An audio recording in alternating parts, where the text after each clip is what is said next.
안녕하세요, 주부참치입니다. 9월 24일 아주 핫한 ETF가 새롭게 상장하였습니다. 연금계좌에서 안전자산 30%는 많은 투자자분들에게 스트레스로 다가오고 있는 제안인데요. 이런 가려운 부분을 긁어주는 효자선 같은 ETF, 솔 미국 배당 미국채 혼합 50에 대해서 알아보려고 합니다. 앞으로 이 ETF가 과연 안전자산 30%의 대세로 자리 잡을 수 있을까요? 지금 바로 알아보겠습니다. 혹시 아직 연금계좌가 없으신가요? 아래 링크 영상을 보시고 꼭 계좌를 만드세요. 직장인 필수 계좌입니다. 한국인들이 사랑하는 대표 배당 성장 ETF는 SCHD입니다. 주식 투자를 하시는 분들이라면 누구나 한 번쯤 들어보셨을 텐데요. 주가와 배당 두 마리 토끼를 잡을 수 있는 독보적인 ETF죠. 매월 50만원씩 투자하면 30년 후엔 월배당 세후 400만원을 받을 수 있습니다. 정말 대단하지 않나요? 이렇게 좋은 종목이다 보니 한국인들 매수 순위 상위에 항상 랭크되어 있는데요. 9월 한 달간 한국인 미국 주식 매수에서 당당히 1위를 차지했습니다. 9월 1개월 만에 1000억이 넘는 돈이 SCHD로 흘러들어왔죠. 정말 대단하네요. 이런 건전한 ETF에 돈이 몰리는 건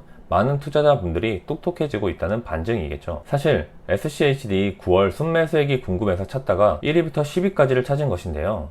1위에서 10위까지 거의 ETF가 랭크되어 있습니다. 이 표를 보면 두 가지가 대단하다고 생각 들었는데요. 첫 번째로 상위권의 하락에 베팅하는 레버리지 ETF가 많은데요. SOXS와 SQQQ 금액만 합쳐도 1000억이네요. SOXS는 반도체 하락에 베팅하는 3배입니다. SOXS라는 반도체 본주가 마이너스 1%가 움직이면 이 친구는 반대로 플러스 3%가 되는 것이죠. SQQQ도 나스닥 하락에 베팅하는 것입니다. 미국 주식에서 보통 9월은 항상 하락하는 월로 유명합니다. 그래서 그런 걸까요? 순매수액이 많은 것을 보고 조금 놀랐습니다. 근데 9월 이미 두 종목 다 전고점을 위협하며 올라가고 있는데 매수하신 분들은 위로를 드립니다. 참고로 전 절대 미국 주식 하락에 베팅하지 않습니다. 미국을 거스르면 거지가 됩니다. 두 번째로 건설, 엔화, 코인 등 다양한 부분에서 많은 분들이 투자를 하고 있구나 하는 생각이 들었는데요. 저도 엔화나 건설경기 ETF는 처음 보는 티커여서 조금 찾는데 애먹었는데 반대로 이런 부분도 공부해 볼 수 있어서 좋은 기회였는데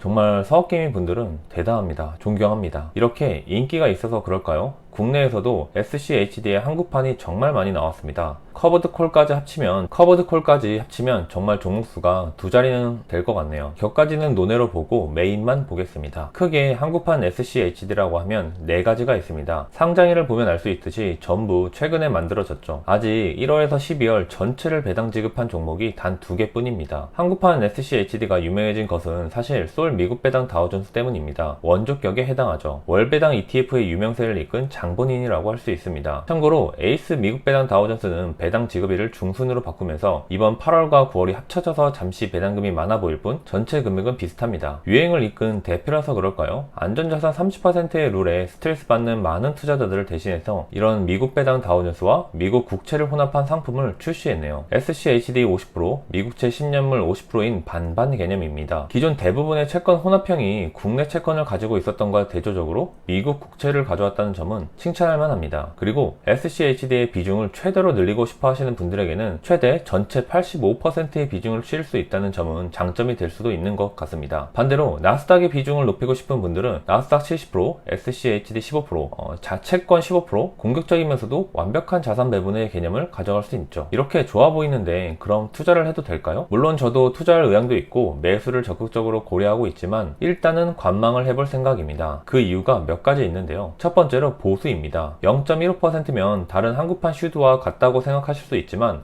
총 보수만 들어있지 기타 운영 수수료나 매매 수수료 등 이런 여러가지 부분에 대해서 아직 상장 초기이기 때문에 어떻게 변할지 알 수 없습니다. 위 4개의 한국판 슈드들도 원래는 수수료가 훨씬 비쌌습니다. 서로 경쟁이 치열해지면서 점점 내려간 것이죠. 특히 상장 초기에는 기타 비용이 커질 수 있기 때문에 보수적인 접근이 필요합니다. 두 번째로 시가총액입니다. 아직 118억입니다. 물론 상장한 지 일주일밖에 안 됐고 이 종목의 운영 특성상 앞으로 1000억대까지는 무난히 갈 것으로 생각합니다. 하지만 시가총액은 거래량과 호가창의 문제가 있을 수 있습니다. 촘촘한 호가창을 얻기 힘드니 호가 단위 하나하나의 매수 금액이 큰 차이가 발생할 수 있죠. 그렇기 때문에 아직 매수가 아니라 관망하며 시가총액과 거래량이 늘어나는 것을 기다려 보려고 합니다. 마지막으로 가장 중요한 세 번째 이유는 채권입니다. 우리는 안전자산의 룰에서 벗어나 슈드를 더 살 수 있다는 기쁨보다 그럼 왜 살 수 있을까? 라는 생각해보고 투자를 해봐야 합니다. 50%의 비중을 담고 있는 SCHD는 이미 많은 분들이 알고 있기도 하고 충분히 이야기도 했으니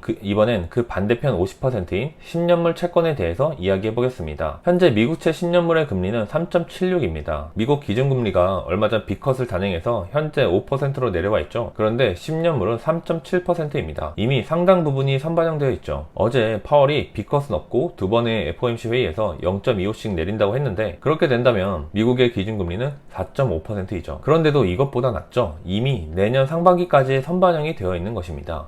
채권 가격에 대해서 좀 더 쉽게 알아보기 위해서 미국에서 대표되는 각 기간별 ETF를 기준으로 보겠습니다. 관심 있으신 분들은 별도로 투자하시는 것에 참고해주세요. 채권은 크게 4가지로 구분합니다. 기간에 따라 다른데요. 초단기인 3개월 SGOV, 단기는 SHY, 중기 IEF, 장기 TLT가 있습니다. 많은 분들에게 가장 유명한 것은 장기채인 TLT일 텐데요. 20년 이상 채권을 보유하고 있죠. 장기로 갈수록 금리 변동에 따라 수익이 크게 변합니다. 그래서 그런지 TLT가 인기가 많은데, 여기에 더해 TMF라는 TLT의 3배를 추정하는 ETF 레버리지도 활발히 거래가 이루어지고 있죠. 저도 물론 TMF로 단타를 하고 있기도 하고, TLT로는 한국판 에이스 미국 30년 국채 액티브 환해지를 보유하고 있습니다. 그리고 최근 금리가 인하되고 경기 침체 우려가 올라오면서 많은 분들이 현금을 초단기 채권에 보유하고 있습니다. SGOV는 초단기 채권으로 주가 변동이 거의 없습니다. 잠시 현금 보관 창고인 것이죠. 참고로 워런 버핏이 현금화를 350조를 했다 이야기가 나오는데, 단순히 현금을 들고 있는 것이 아니라 초단기 채권을 매수한다는 의미입니다. 그런데 이 표를 보시면 초단기 채권보다 장기 채권의 배당률이 낮습니다. 상식적으로 생각해보면 내가 돈을 3개월 뒤에 받는 것보다 20년 뒤에 받는 것이 리스크를 크게 떠안는 것이기 때문에 이자율이 높아야 하잖아요. 그런데 초단기 채권의 이자가 더 좋습니다. 말 그대로 3개월만 빌려주는 편이 더 좋다는 것이죠. 이걸 장단기 금리가 역전됐다고 표현합니다. 그리고 장단기 금리가 역전되면 100%로 경기 침체가 왔었죠. 이 부분은 채권 영상에 상세하게 다루었으니 아래 링크에 참고 부탁드립니다. 어쨌든 솔 미국 배당 미국채 혼합 50은 채권이 10년물을 기준으로 보유하니 중기 IEF를 갖고 있다고 보셔도 무방합니다. 그럼 IEF 차트는 어떨까요? 바닥에서 많이 올라와 있는데 아직도 코로나 시점과 비교하면 저세상에 가 있습니다. 그 이유는 금리 때문인데요. 코로나 시점 금리가 제로 금리로 내렸다가 0.25에서 말도 안 되는 속도로 5.5까지 올라왔죠. 일반적으로 금리가 올라가면 IEF의 주가는 하락합니다. 현재는 반대의 경우니 주가가 올라가고 있지만 어느 정도 선반영되어 있는 것이죠. 물론 장기로 보면 채권도 추가 상승을 기대해 볼 수 있는 위치인 것은 맞습니다. 하지만 솔 미국 배당 채권 혼합 50의 경우 환노출 상품입니다. 현재 10월 1일 기준 달러 인덱스입니다. 100에 닿아 있고 이제 곧 깨고 내려올 추세죠. 이미 달러에 대한 가격은 원달러 기준 1,300원을 아슬아슬한 상태로 지켜주고 있죠. 물론 이 부분은 금리가 인하함에 따라 결국 내려올 것이기 때문에 환율은 앞으로 큰 경기 침체가 오지 않는 이상 내려갈 일만 남은 것이죠. 이런 달러 하락에 대한 부분도 전부 솔 미국 배당 미국채 혼합 50에 반영되기 때문에 당장 매수를 하지 않고 기다리고 있는 것입니다. 결론적으로 전 관망하며 좀 더 지켜보자는 입장입니다. 솔 미국 배당 미국채 혼합 50의 첫 배당일은 11월 18일입니다. 9월은 운영일수가 적어 10월에는 지급을 하지 않는다고 하네요. 아직 적어도 우리에게 한 달 이상은 시간이 있다는 뜻입니다. 연금 계좌에 장기 투자용이기 때문에 그럼에도 매수하고 싶으신 분들은 분할로 매수하셔도 됩니다. 지켜보면서 지금 사지 말자는 것이지 종목 자체가 나쁘다는 의미는 아니니까요. 어떠신가요? 여러분들은 지금 제 이야기를 쭉 들어보셨는데 지금 바로 매수 버튼이 어디 있는지 찾고 계신가요? 아니면 좀 더 지켜봐야겠다 라는 쪽이신가요? 최소한 저는 10월은 지켜볼 생각입니다. 그리고 분할 매수해도 늦지 않기 때문이죠. 만약 이 종목이 핫해지면 분명 미래에셋이나 타 운용사에서도 바로 대응을 해서 만들겠죠. 미래에셋에서 타이거가 출시할 것을 기대하고 있기도 합니다. 오늘은 안전자산의 희망이 될지도 모를 솔 미국 배당 미국채 혼합 50에 대해서 상세히 알아보았습니다. 도움이 되셨다면 구독과 좋아요 부탁드립니다. 시청해주셔서 감사합니다.